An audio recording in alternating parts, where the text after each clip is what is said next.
Sei que você já tinha botado no vídeo. Então, já falamos essa frase aqui algumas vezes nos nossos encontros. É de um biblista já falecido, Raymond Brown. Raymond Brown, ele afirmou que a carta de Tiago é o escrito de maior consciência social do Novo Testamento. Significa o quê? Quando o Brown fala isso, a gente já falou um pouco sobre essa temática, da importância dessa leitura que Tiago fazia da sua realidade, né? A gente, quando nós trabalhamos sobre a imutabilidade de Deus e a bondade de Deus, a gente falou aqui sobre esse discernimento que Tiago conseguiu da experiência de Deus que ele fez. Só que Tiago, a gente pode perceber que era um indivíduo que tinha tanto um compromisso com a dimensão que a gente poderia chamar assim, a transcendência, né? Usando essa linguagem, que é aquilo que está para além do real, mas ao mesmo tempo Tiago ele tinha um compromisso com a imanência. Então veja que perfil equilibrado, né?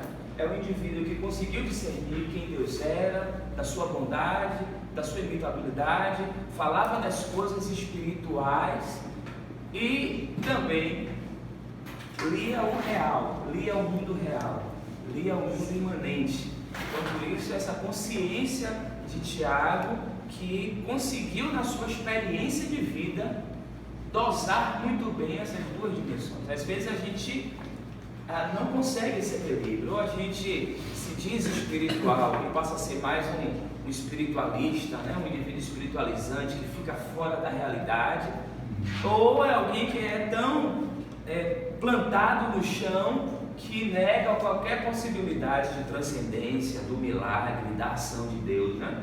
E Tiago ele conseguiu isso. Então, esse texto que nós vamos ler aqui é fruto de alguém que observa a vida.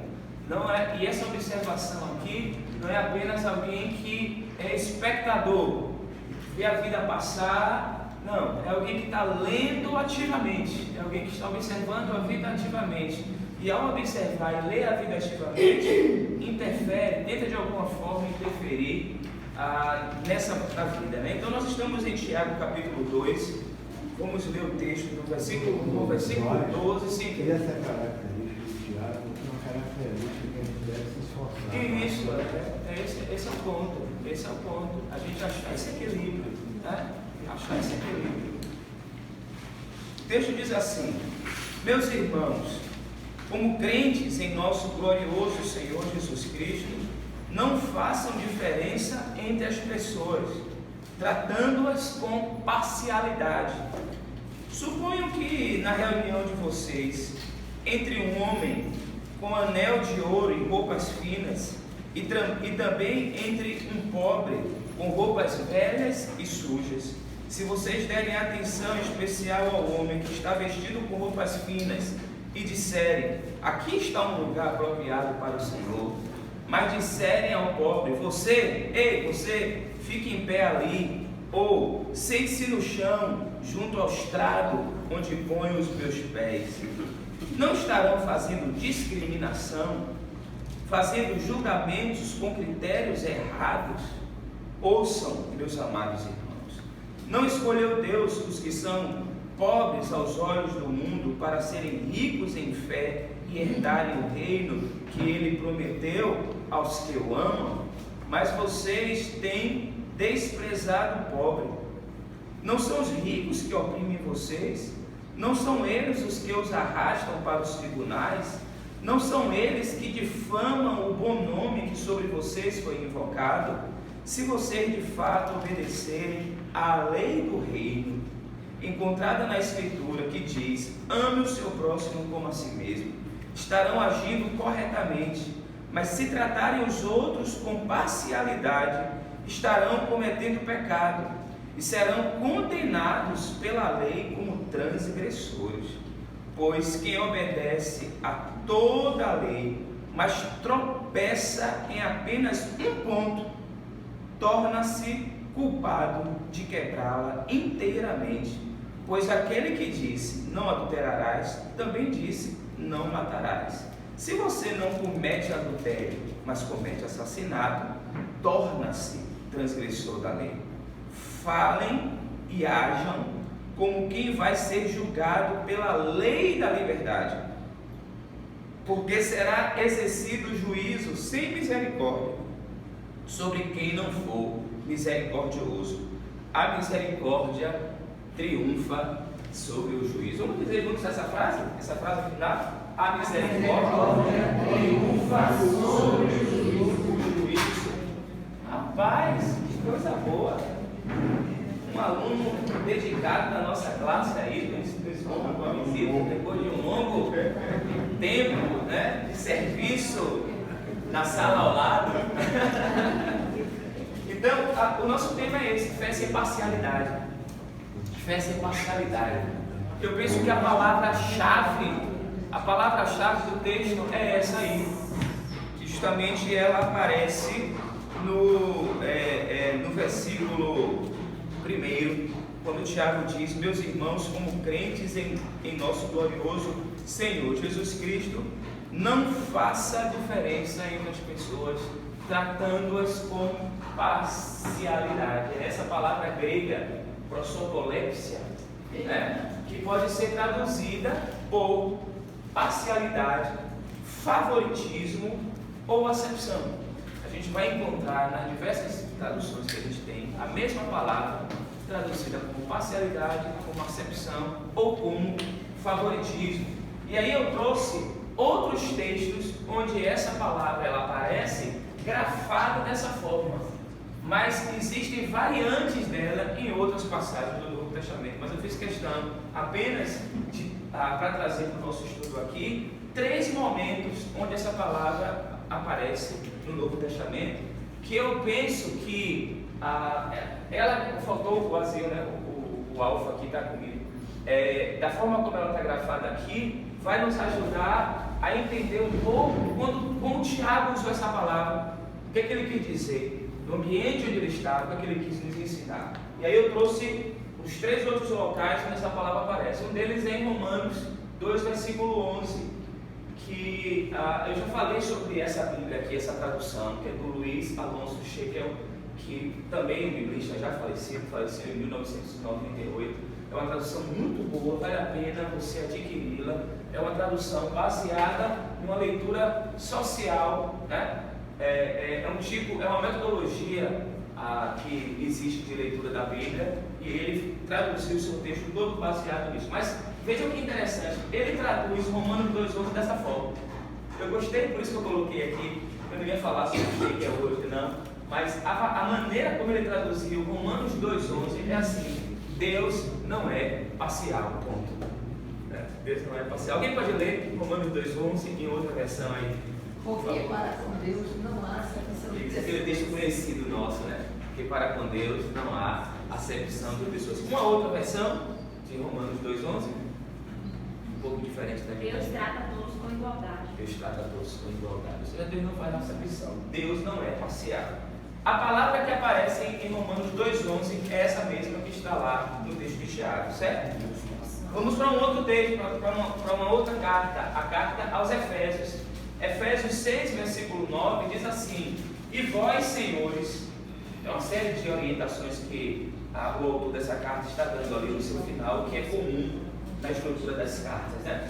E vós, senhores, de igual modo, procedei para com eles, seus escravos, no caso, né, os seus servos, deixando as ameaças, sabendo que o Senhor, tanto deles como o vosso, está nos céus, e que para com ele não há acepção de pessoas. A mesma palavrinha que está lá em Tiago é essa aqui. Nessa orientação final da carta aos Efésios, quando nesse conjunto de orientações finais está dizendo a maneira como os senhores devem lidar com os seus servos, a maneira como eles devem tratar os seus subordinados ali, os seus escravos, porque era uma estrutura da época ainda que não havia sido quebrada, mas que o Novo Testamento já aponta na direção de um processo de emancipação nesse sentido, de mudança de realidade. Já há um avanço na literatura do Novo Testamento em detrimento das outras literaturas do século I, nessa relação com os escravos. Mas era uma estrutura diferente da nossa, nós já falamos isso aqui, mas era uma estrutura também de você ter o senhor e ter escravos. Ele está dizendo o seguinte, para não tratar mal os escravos, porque Deus não faz acepção de pessoas. Veja aqui um outro lugar. E o terceiro é na carta também aos Colossenses, que diz, Colossenses 3, versículo 25, pois aquele que faz injustiça receberá em troca a injustiça feita, certo?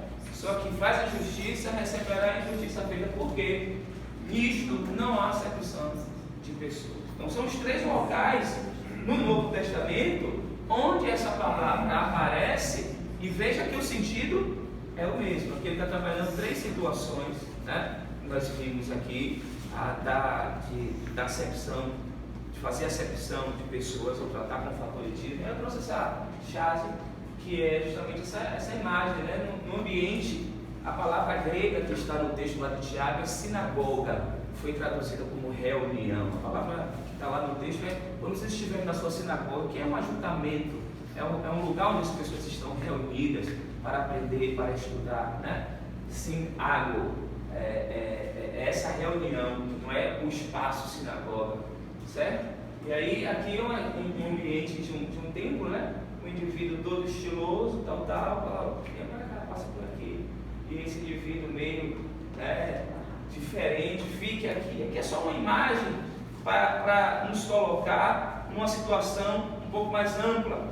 E eu trouxe uma outra versão de Tiago 2:1 que diz: nunca tratem as pessoas de modo diferente por causa da aparência delas. E aí vem a nossa questão. Aí vem o que nos toca mais diretamente, né? Eu acho que já está suficiente assim essa abertura onde a gente coloca o significado da palavra, a palavra-chave desse texto. Mas aqui fica a pergunta: a gente percebe nas nossas relações comunitárias isso que Tiago critica? Ou seja, como é que a igreja tem lidado com esse aspecto? Já tem mão sendo erguida aqui, nem elaborei a questão, está vendo como isso é bom? Como isso é bom? Então assim, como é que nós temos lidado com isso? Qual o lugar da igreja? Porque aqui eu comecei dizendo o seguinte: quem é Tiago?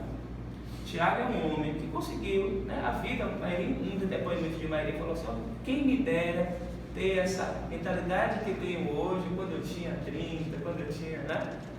Ela explica que ela tinha 30 dias atrás aí, mas ela fala dessa maturidade que a gente consegue no tempo. Eu não sei em qual momento da vida de Tiago ele conseguiu chegar nessa maturidade de equilibrar bem esse relacionamento espiritual, de era um indivíduo que tinha uma vida de oração, um indivíduo que reconhecia o transcendente, mas era também um indivíduo que lia a realidade, que lia o imanente, a vida como ela é, a realidade concreta. Eu não sei quando foi que Tiago conseguiu isso, isso é o ideal para nós. Mas Tiago leu, isso. Ele percebeu que nas comunidades nós estávamos, ou eles estavam, replicando as mesmas práticas do mundo comum, né? Homens e mulheres que tinham acolhido a fé, que andaram com Jesus e que estavam buscando replicar os ensinos de Jesus, estavam tendo prática nos seus ajuntamentos, nos seus encontros, da mesma forma como as comunidades, os grupos sociais, daquela estrutura do século I. Então eu queria abrir, né, sobre essa questão da igreja e a acepção de pessoas. Como é que a gente vê isso? Pastor, eu acho assim que a gente é formado na sociedade em padrões, né? Eu conto a experiência que aconteceu comigo sexta, que estava no supermercado, e eu tomei um susto. Uma coisa até aparentemente boba. Eu comprando as frutas e de repente tinha uma mulher do meu lado. Quando eu olho para o lado, ela é uma pessoa assim, toda tatuada, do rosto, toda tatuada, com o cabelo batendo no chão, e piercing, né? Vocês quando pegam piercing, no nariz, no olho e tal. Eu tomei um susto assim, como se fosse um monstro. Não é um monstro, é um ser humano, mas eu não estou acostumado com aquilo, eu nem normalmente caminhando nas ruas. Então eu fiquei pensando assim, poxa, por quê? Eu tomei um susto, meu coração foi batendo forte, porque quando eu vi aquela pessoa humana, né, totalmente, tá normal, não tem nada contra. Parece todo o corpo, todas as mãos, a perna, o rosto, o cabelo, né, assim, batendo no chão, cheio de piercing no nariz, na boca, na orelha, nos olhos. Parecia eu fiquei assim, eu tô no susto, eu fiquei olhando para ela.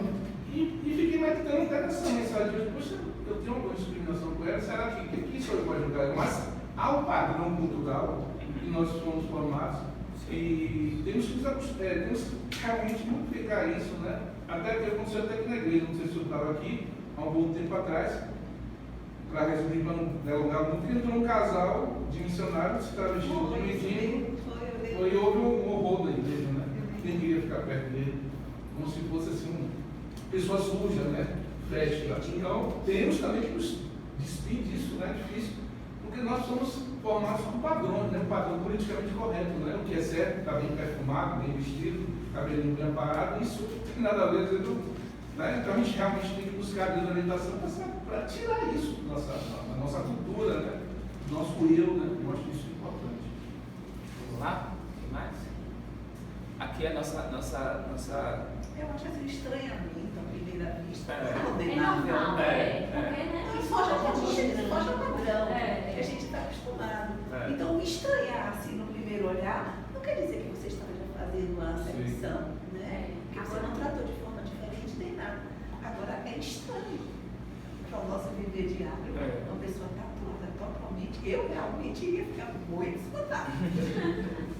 Agora sim, o aspecto que a gente encontra no texto é justamente esse movimento consciente, intencional que a comunidade faz.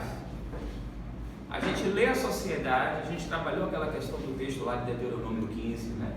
Quando aquele texto que Jesus cita, incompleto, daquela cena quando ele está com a mulher, lava os pés dele com perfume, e um dos discípulos fala: poxa, esse dinheiro aí a gente podia ajudar um monte de gente. O Senhor permitiu que ela jogasse esse perfume nos seus pés. Aí ele fala: os pobres sempre estarão com vocês. Só que Jesus está citando aquele texto baseado em quem?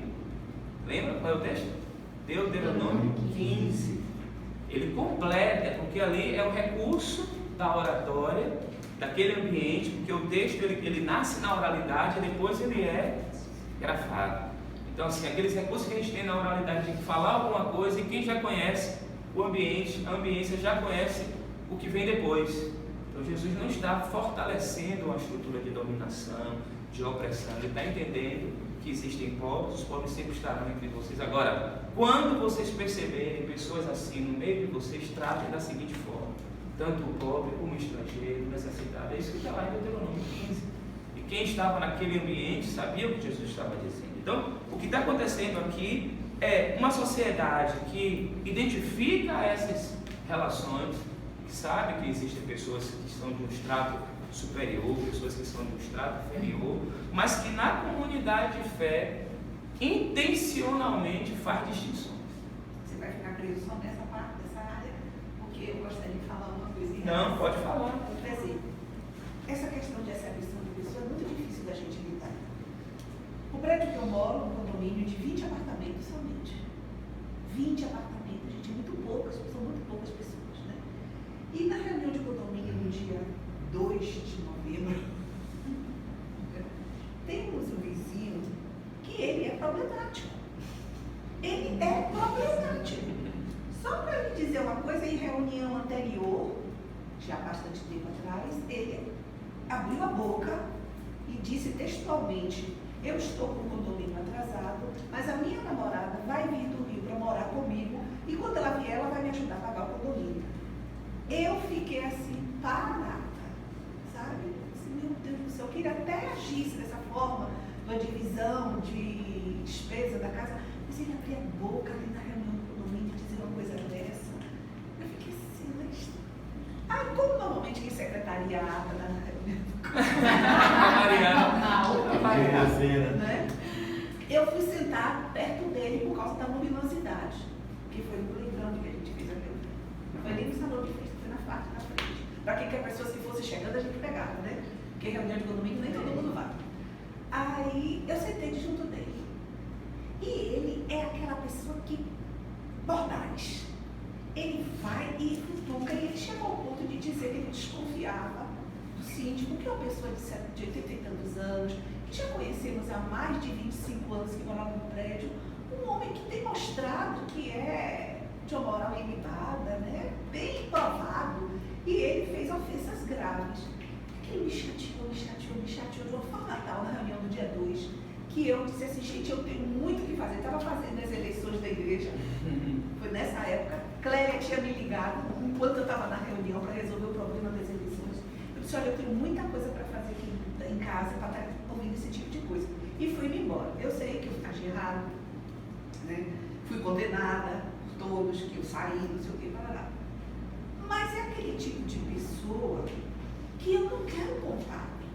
Quando eu estava falando que eu sentei junto dele na reunião, eu fui para casa quando terminou a reunião, que foi o anterior, e cheguei em casa tonta, gente, mas tonta, enjoada, o estômago embrulhado, o que foi que houve.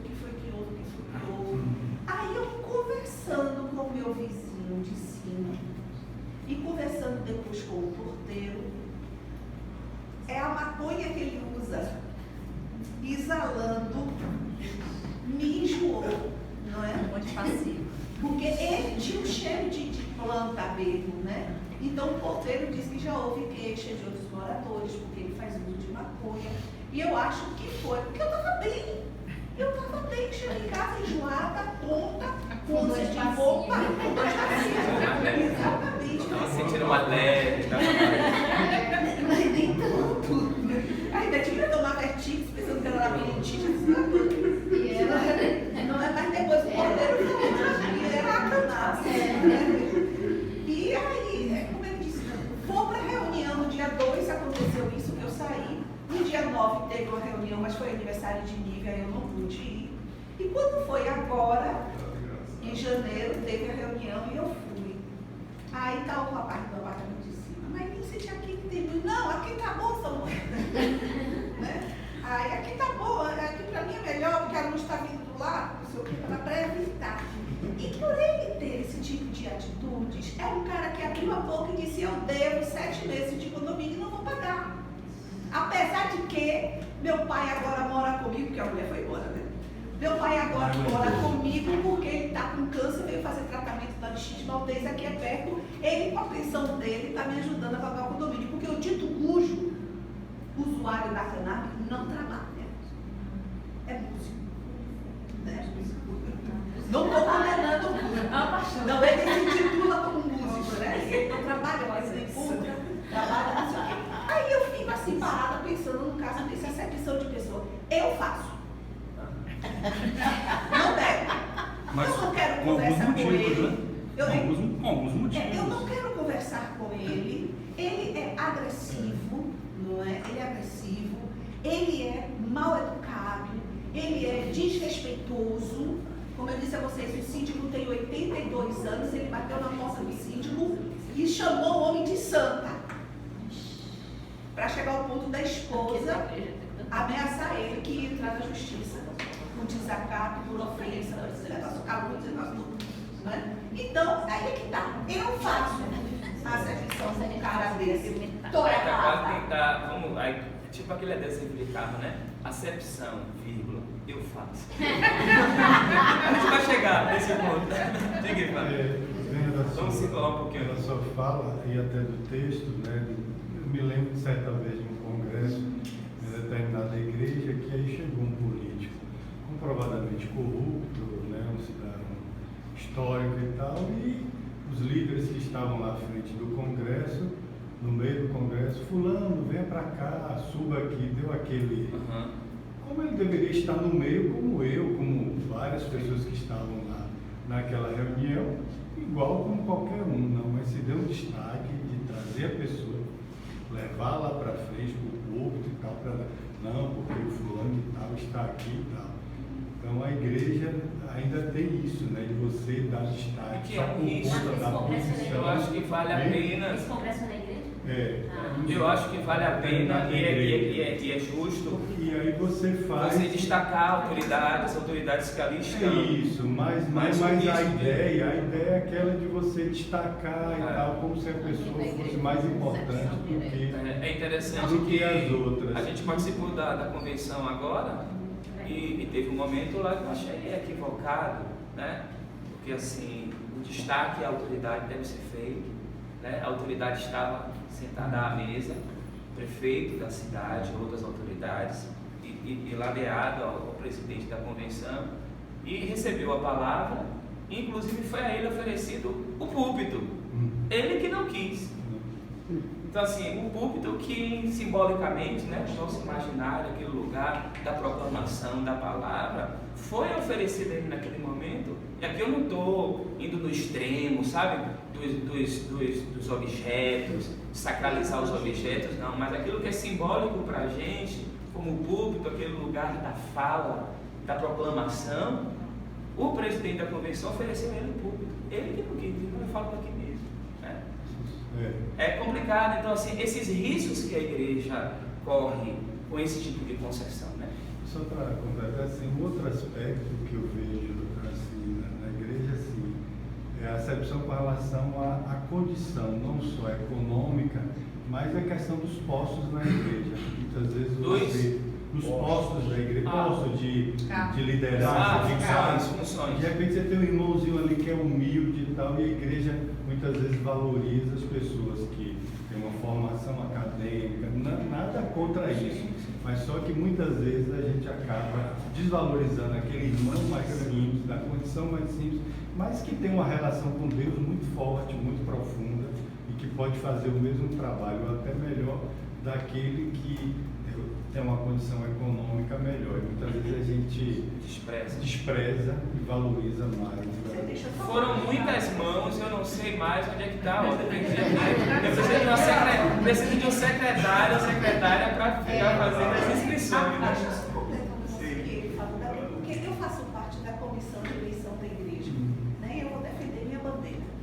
Não, mas eu não estou falando especificamente daqui. Eu estou falando de uma forma geral. questão Eu vou geral. defender minha bandeira. Por exemplo, quando a gente estava fazendo as eleições, a pesquisa de eleição, existe no estatuto, no regimento interno da igreja, 5 pré-requisitos para você exercer o cargo. Não é? Então, a gente não pode, de hipótese nenhuma, fazendo essa pesquisa do cargo e da pessoa, colocar dentro de determinado cargo uma pessoa que a gente sabe que não tem competência para exercer o que a igreja vai sofrer. Está entendendo? Por exemplo, essa especificidade. Vou pegar aqui João. Né? Ele foi eleito tesoureiro do SECOM. Tem experiência comprovada, conhecimento e tal. Então, se eu pegar, por exemplo, para ser tesoureira de qualquer outra coisa, eu mal faço uma multiplicação de cabeça. Não é? Mas, em compensação, eu fui indicada para a secretaria da igreja e fui, porque eu tenho experiência comprovada em formação específica. Né? Eu tenho formação de secretariado executivo pela Universidade Federal da Bahia e, além do mais, tenho licenciatura em língua portuguesa também. Né? Não estou querendo jogar ouro na minha cabeça, não entendo, irmãos, pelo amor de Deus.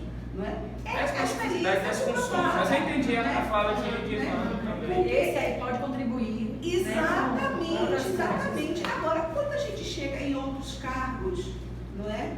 Por exemplo, vou falar de Cleusa. Cleusa está no conselho fiscal da igreja e saiu do SECOM há pouco tempo, não é? Tinha outras pessoas que foram eleitas anteriormente que, quando ela foi chamada, não tinha sido feito nada. Existe o lado da boa vontade, mas existe o lado do desconhecimento do assunto. Então, eu acho que a gente tem que ter esse cuidado, não é? Não é menosprezar totalmente a pessoa, mas também adequá-la ao cargo. São casos e casos. Como é a nossa relação? Desculpe ter Você colocado completou, senhora? Você quer falar ainda? Não. Isa, lá atrás. Eu entendo com relação à acepção de pessoas, a gente discriminar grupos, condição social, ou de pé. Eu entendo a acepção de pessoas nesse sentido. Sim. Quando Mairi fala que ela se sentiu um pouco desconfortável em fazer a acepção daquela pessoa, eu acho, Maíra, eu entendo que ali você não está fazendo a acepção à pessoa, a nenhuma pessoa, você está se defendendo de uma pessoa abusadora, entendeu? Então, quando uma pessoa lida com você de uma forma Fazendo um abusiva, trocadilho numa pessoa tóxica. Você lida com uma pessoa que você vê que é uma pessoa tóxica, que é uma pessoa abusiva, logicamente você tem que procurar se defender. Então, contato, se possível, zero. Isso não é acepção de pessoa. Aqui, irmão João, depois lá atrás. Eu acho que a palavra prudência deve sempre a gente se basear um pouco no que faz. Agora, uma outra coisa, um conceito de Deus é o seguinte, fazer a seguinte oração: ó Deus, livra-me das pessoas que não me fazem rir. É uma experiência da vida para a Igreja da Graça, né? Eu vim do interior e na época que eu vim para aqui eu estava em tratamento médico e afastada do trabalho. E aí eu comecei, como meus filhos já estavam estudando aqui, o meu marido trabalha pertinho daqui, aí eu ia ficar morando aqui. Aí eu comecei a visitar algumas igrejas, orando primeiro. Primeiro eu fiquei orando que Deus me mostrasse uma igreja para eu congregar. Eu queria, né? Eu estava lá no interior e tal, eu não queria ficar fora de uma comunidade. E aí eu orava e ia visitar a igreja. Aí eu chegava lá, assim, tipo assim, eu não me sentia bem, não sei o que era, não sei explicar. E aí minha amiga Irma era presidente do SECOM na época. E aí ela me convidou para conhecer o SECOM. Ela sabia que eu estava assim, visitando algumas igrejas e tal. Meus filhos já frequentavam a igreja do Garcia, mas o Garcia eu ia, mas eu sabia que eu não ia ficar lá, porque eu estava vindo de experiência lá no interior. Eu fui no auge do G12 e a igreja do Garcia estava no G12, apesar de me dar super bem com o pastor Elcio, mas era assim o auge do G12.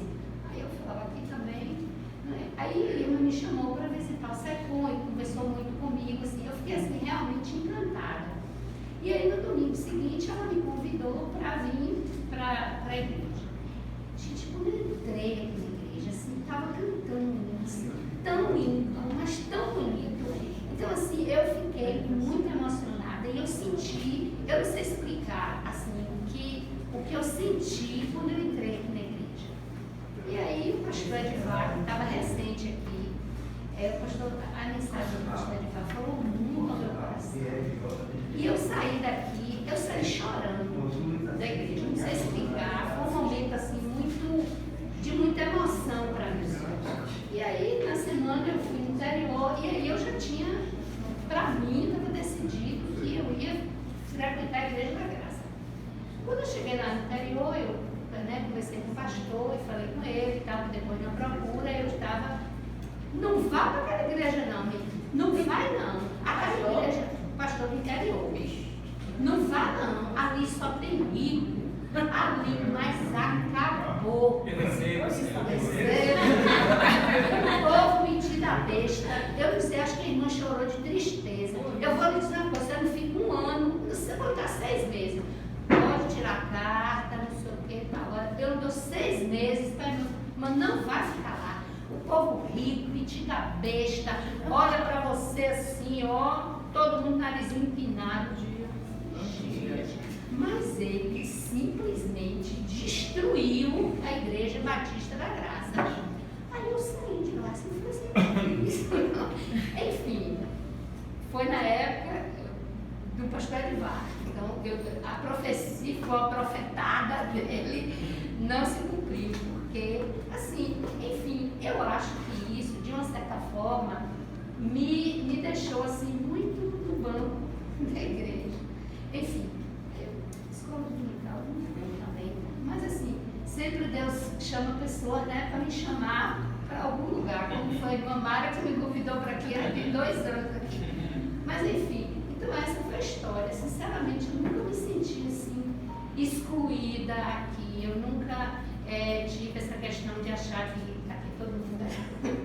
Lá só tem rico, lá ninguém olha para pobre, lá não sou... Ele destruiu a Igreja da Graça. Então, assim, essa é a minha interessante esse relato. Diga, querido. Não, é que eu estava preocupado, mas acho que a situação foi resolvida. Foi um O carro. carro ficou com o farol aceso, né? Não, ele estava ligado, o motor ligado e o ar-condicionado ligado. PLC, né? Sui generis, digamos assim. Inclusive eu falei com o Biro que eu vinha pra cá. É o fenômeno o famoso fenômeno do fechar a porta com aquilo que a gente falava antigamente, né? Do corpo, não é? Diga, alguém quer falar? Não, eu só queria trazer assim, a questão de que muitas vezes a gente pensa na acepção de pessoas como uma coisa ostensiva, né? Tipo, ele é pobre, não vou falar com ele, ele é preto, não vou falar, tal. Mas muitas vezes não é ostensivo, é uma coisa muito sutil. Tipo assim, a pessoa entra, e eu não estou falando só de negros e pobres, não. Existe uma questão muito grande de homossexuais dentro da igreja. Se entrar um travesti aqui agora, como é que vai ser a nossa reação? Entendeu? Então, assim, é um olhar que recrimina, e a gente sente, porque a gente sabe como é um olhar de recriminação, todo mundo já passou por isso aqui. Né? É uma atitude de não convidar para participar de determinadas atividades. E às vezes é uma coisa que a gente nem pensa, como já aconteceu comigo no passado, tinha um grupo de jovens, antes do senhor chegar lá esse ano, que a gente se reunia aos domingos e a gente saía para almoçar depois do culto, e depois ia para casa de alguém para se reunir ou voltar para a igreja. Esse simples ato de sair para almoçar, a gente já excluía pessoas que não tinham condições de pagar o almoço, ou que não tinham condições sequer de pegar o transporte para ir almoçar com a gente. Então, depois de um tempo, a gente percebendo isso, determinadas pessoas nunca iam, a gente percebeu, olha, porque não tem dinheiro, entendeu? Então, às vezes, a gente fica na nossa bolha e age como se fosse uma coisa normal e não olha o problema do outro. Entendeu? Então isso é uma coisa para a gente pensar também, que não é só essa coisa de não apertar a mão, não dar um abraço na hora do cumprimento e tal. É uma coisa que vai muito mais profundamente, né? Além disso. Sim. A gente está falando sobre a acepção de pessoas. Sim. Eu não estou vendo nenhum idoso ali, nenhum. Já tem uma acepção, né? Da própria imagem.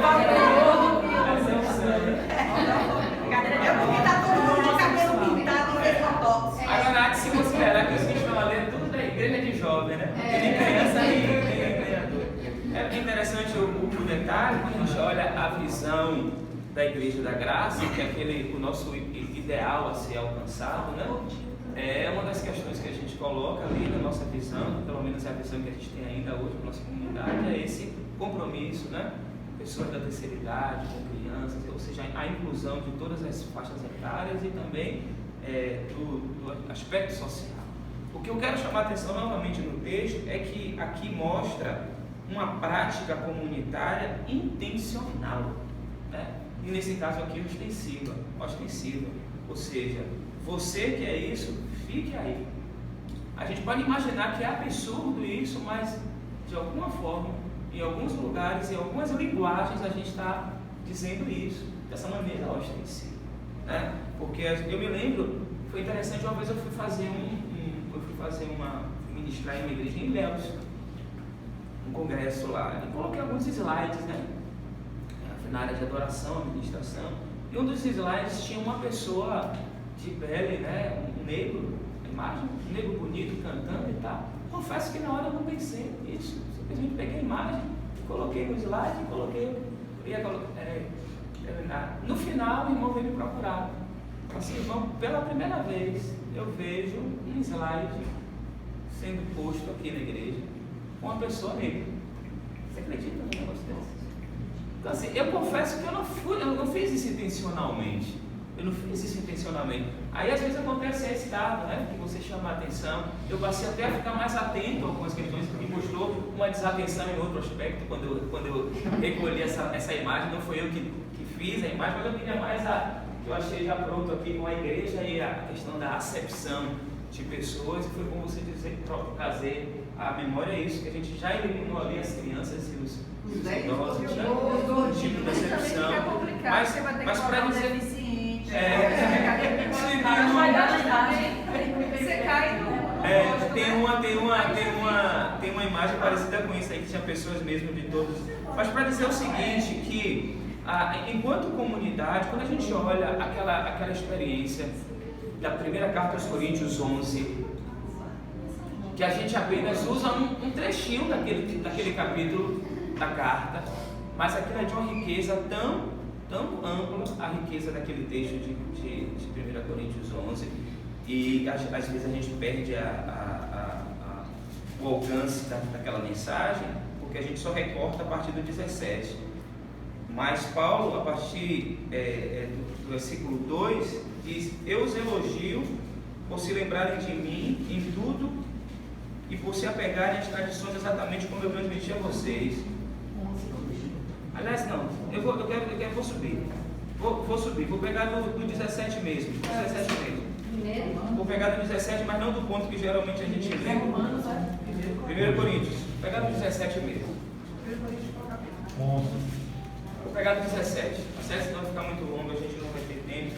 Aqui já é suficiente. Entretanto, nisto que lhes vou dizer, não os elogio, pois as reuniões de vocês mais fazem mal do que bem. Olha como é que Paulo começa essa sessão. Em primeiro lugar, eu ouço que quando vocês se reúnem como igreja, há divisões entre vocês, e até certo ponto eu creio, pois é necessário que haja divergências, que é outra coisa entre vocês, para que sejam conhecidos quais dentre vocês são aprovados.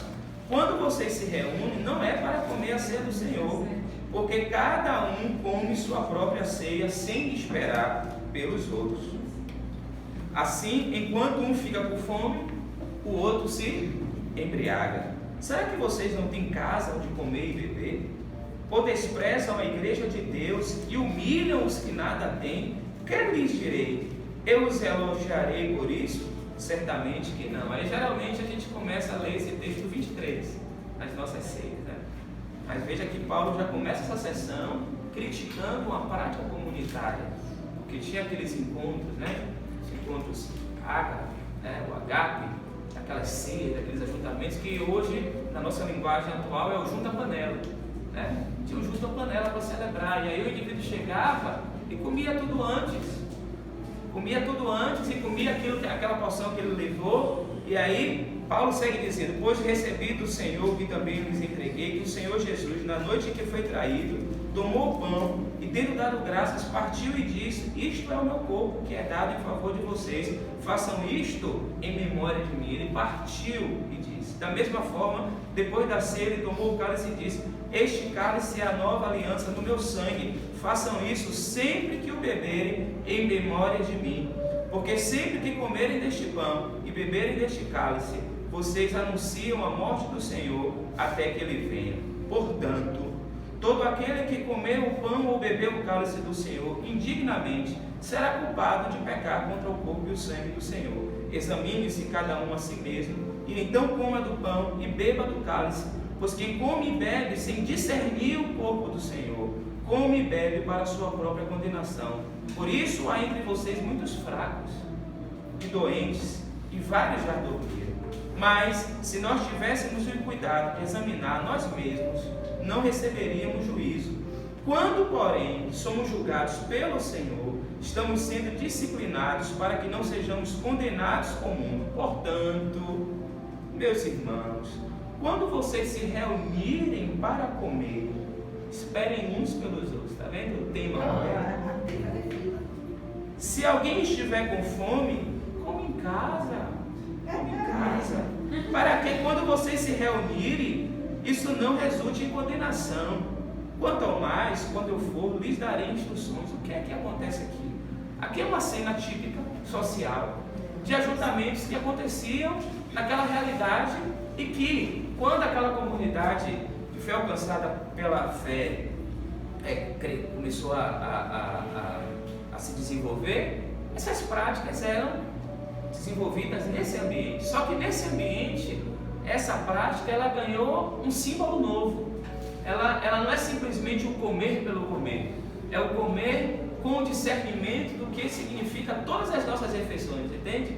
Porque a ceia do Senhor não é simplesmente um ritual que a gente faz uma vez por mês aqui, não. Porque quando Jesus ele pega os dois elementos tão comuns naquela cultura, ele está dizendo o seguinte: sempre que vocês estiverem no momento do alimento, lembrem sempre do que eu fiz por vocês. Porque ele vai olhar para o pão e vai lembrar que Jesus deu o seu corpo. partir o seu corpo. Ele vai olhar o vinho, que era algo que era comum naquela cultura, utilizar, e ele sempre, quando olhar para aqueles elementos, vai lembrar o que Jesus fez. Então, assim, a refeição passa a ser só um meio, há um sentido maior naquele ajuntamento. E qual é a condenação daqueles irmãos? Qual é? É porque não discernir o corpo e o sangue de Cristo é justamente não entender que em Cristo essas configurações elas mudam. Em Cristo, o meu não é só meu, né? O meu tem que ser partilhado, e aqui não é apenas bem, né? Aqui é sorriso, é abraço, é dom, é partilhado, né? Então, assim, eles não estavam entendendo isso, porque quando eles se juntavam para comer e comiam primeiro aqueles que tinham, ficava evidente quem não tinha. Era a exposição agressiva daqueles que não tinham. Então, além deles permanecerem com fome, eles eram expostos socialmente. Fala assim, ó, tá vendo? Não comeu porque não tem. Olha eles ali, porque eles ficavam escanteados. Então veja a relação que tem esse texto de Paulo com o texto de Tiago, que chama a atenção o seguinte: nós que estamos em Cristo, nós que somos igreja, precisamos viver de um jeito diferente. É um jeito novo de ser humano, né? Ou seja, é o que Deus sempre desejou para os seres humanos e que o pecado quebrou. Em Cristo houve justamente esse processo de reconciliação. Para quê? Para nos humanizar. Porque quando humanos se reúnem para comer e sabem e fazem de propósito e sabem que existem outros humanos que não comem, isso é um processo que é desumano, né? Animais que a gente chama irracionais, né? Porque tem a racionalidade própria deles lá que a gente não conhece. Os animais irracionais, eles se alimentam, eles partilham o alimento. E é interessante a gente perceber, por exemplo, em pessoas que estão em situação de rua, como eles são mais, entre aspas, generosos na partilha, né? Na partilha, eles nunca são daquela coisa assim, ó, tá tendo comida ali, daqui a pouco tem um monte de gente lá que não tem. Por quê? Porque eles socializaram a informação. Vai ter sopa ali, vai ter pão ali, vamos lá. Então, assim, é esse espírito que deve marcar a nossa humanidade, né? De entender que, poxa, eu não posso estar bem sabendo que tem outros humanos que não se alimentam. Então, o que é que Paulo e o que é que Tiago traz para a gente como igreja, nesse aspecto aqui social, né? Da estratificação social, é essa consciência de falar assim, olha, em Cristo é uma outra realidade. Em Cristo nós vivemos um novo modelo. Em Cristo o desejo de Deus é que a gente viva um outro tipo de relação, né? Que a começar aqui, aquilo que nós falamos no encontro passado, não adianta eu pensar em mudar o mundo, né? Se essas mudanças não começam a surgir passo a passo, a partir de mim mesmo, a partir desse espaço micro onde eu estou aqui. Então a gente pode ir mudando essas realidades aqui em atitudes simples e corrigindo equívoco de caminhada. E aí justamente o ambiente comunitário é pródigo nisso, porque aquilo que me faltou em termos de sensibilidade para perceber, e aqui eu estou trazendo apenas como ilustração, né? A sensibilidade para perceber algo, tem outro que percebe e aí sinaliza. E nesse processo que o outro sinaliza, a gente vai crescendo enquanto comunidade e refazendo a nossa caminhada e revendo as nossas posturas. O que é que está lá na carta que foi endereçada a Timóteo, no capítulo 2,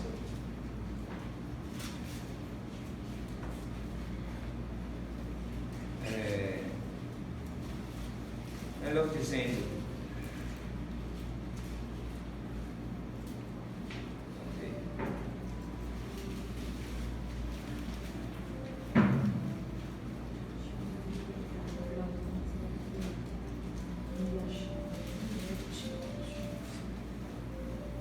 a segunda carta, 3,16, que diz, um texto conhecido dos irmãos e irmãs: toda a escritura é inspirada por Deus e útil para o ensino, para a repreensão, para a correção e para a instrução na justiça. Então, assim, quando nós estamos em comunidade, expostos à palavra, é essa palavra mesma, ela que vai nos a utilidade da palavra, dessa palavra, essa escritura que é inspirada, ela vai nos repreender, ela vai nos corrigir, ela vai nos instruir para a justiça, ou seja, não é uma instrução qualquer, é uma instrução que muda o nosso mundo, é uma instrução que corrige a nossa rota.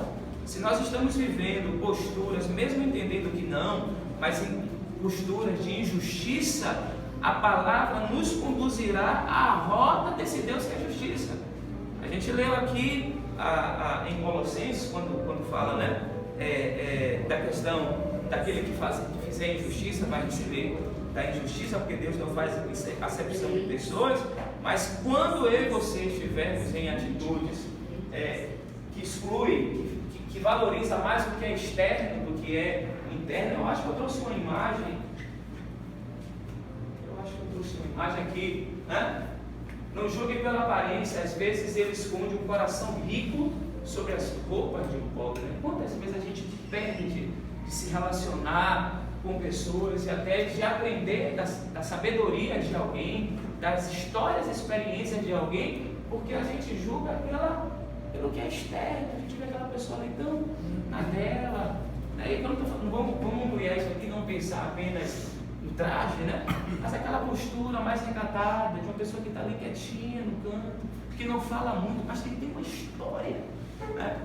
Tem um exemplo tão rico. E perdoe a citação, Rai. Eu não conhecia Rai. Rai é da dela, no canto dela. Um dia Rai me procurou, pastor. Queria que você celebrasse o casamento da minha filha. Beleza. Ficamos conversando sobre aquilo, né? Aí Rai começou a contar a história dela. Não sei quantos aqui conhecem a história dessa mulher de Deus, mulher de fibra, como criou os filhos e filhas com tanta, tá? Uma vida tão com a luta, mas ela Rai, tranquila no canto dela. Então assim, às vezes a gente julga também por essa aparência externa, não apenas da roupa. É um indivíduo que tem uma história, que tem um coração, sobre aquela capa de uma personalidade, ou até mesmo a capa. Desculpe, Raio, desculpe, você se emocionou, porque a história é uma história poderosa e tantos de nós temos aqui. E a gente, ao se aproximar, perceber que o outro esconde um coração rico, mesmo vestido com aquele traje que a gente julga aparentemente pobre. Então, assim, a igreja fica atenta a esses lugares, né? Essas imagens aqui, daquilo que é a aparência externa. Aconteceu com um sacerdote, né? Sacerdotes se equivocam, né? Não são senhores da razão. Aconteceu com Samuel. Samuel falou, não, é esse aqui que vai ser o rei. Não é esse Samuel, não é esse Samuel, não é esse. Deus não olha a aparência, Deus olha o coração. Então, nós somos seres humanos, aí você traz esse ponto, né? Nós temos as nossas limitações enquanto humanos, mas a gente precisa olhar para as Escrituras, que a Escritura é esse lugar que vai nos reconectar no caminho da justiça, daquilo que é o modo de ser humano e que, por conseguinte, é o modo de ser igreja. Não é possível ser igreja sem primeiro ser humano, porque a igreja é composta de indivíduos que foram restaurados pelo Senhor e que se encontraram novamente com a verdadeira humanidade. A igreja não é um CNPJ, a igreja não é uma estrutura física, a igreja são pessoas. Então, quanto melhores humanos eu sou, melhor igreja nós seremos. A começar em mim. A canção que cantamos na semana passada, né, o pastor Evaldo pediu. A começar em mim, quebra corações, para que sejamos todos um, como tu és, irmão. Então, a mudança que acontecerá na igreja, ela se dará a partir da mudança que acontece em mim. Porque eu sou a igreja, você é a igreja, você é a igreja. Então, assim, nessas pequenas ações que a gente vai sendo corrigido, e só quem pode fazer é quem?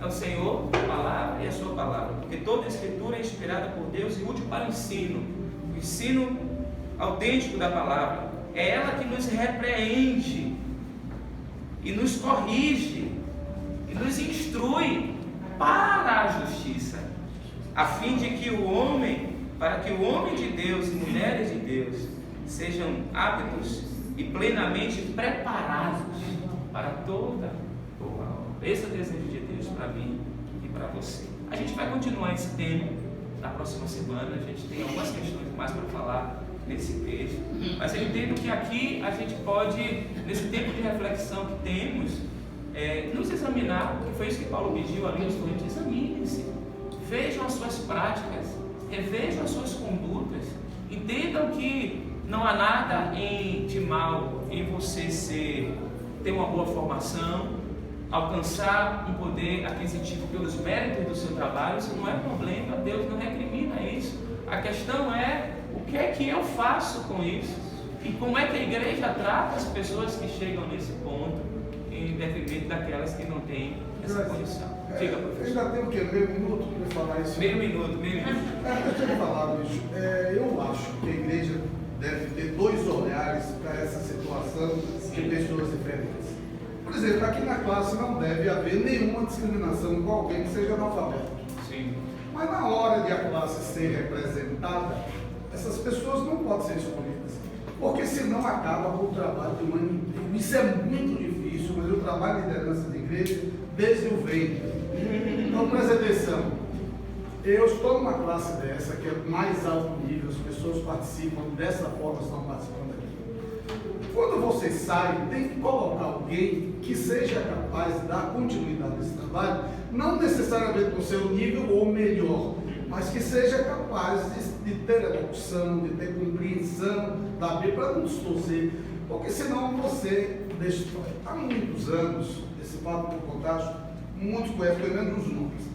Eu fui vice-presidente da Juventude Batista da capital, Robenati era o presidente, Jurival, que hoje é cientista, pregou aqui no ano passado, era um dos nossos diretores de comunicação. Fizemos um congresso em Sião, porque dois eram lá de Sião, eu e o Robenati levamos o congresso para lá, tinha muitas salas no antigo templo, e fizemos um congresso. Aí o Luiz Motti, que vocês conhecem, chegou na porta da igreja e falou, eu quero uma credencial. A menina, ingenuamente, isso já tem muitos anos, a gente era muito ingênuo.